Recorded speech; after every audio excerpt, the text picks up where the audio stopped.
കോഴിക്കോട് മുക്കം വലിയ പറമ്പിലുണ്ടായ വാഹനാപകടത്തിൽ കാൽനട യാത്രക്കാരന് ദാരുണാന്ത്യം. മലപ്പുറം അരീക്കോട് ഉഗ്രപുരം സ്വദേശിയായ ആലുക്കൽ താജുദ്ദീനാണ് മരിച്ചത്.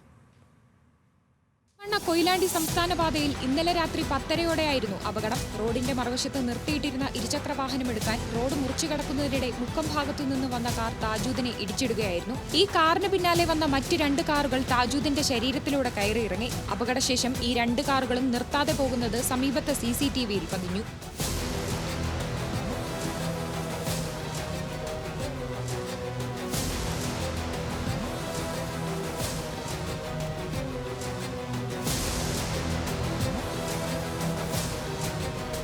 താജൂദിനെ മുക്കത്തെ സ്വകാര്യ ആശുപത്രിയിൽ എത്തിച്ചെങ്കിലും ജീവൻ രക്ഷിക്കാനായില്ല. നിലവിൽ കോഴിക്കോട് മെഡിക്കൽ കോളേജ് ആശുപത്രിയിലുള്ള മൃതദേഹം പോസ്റ്റ്മോർട്ടം നടപടികൾക്ക് ശേഷം ബന്ധുക്കൾക്ക് വിട്ടു നൽകും. ന്യൂസ് മലയാളം, കോഴിക്കോട്.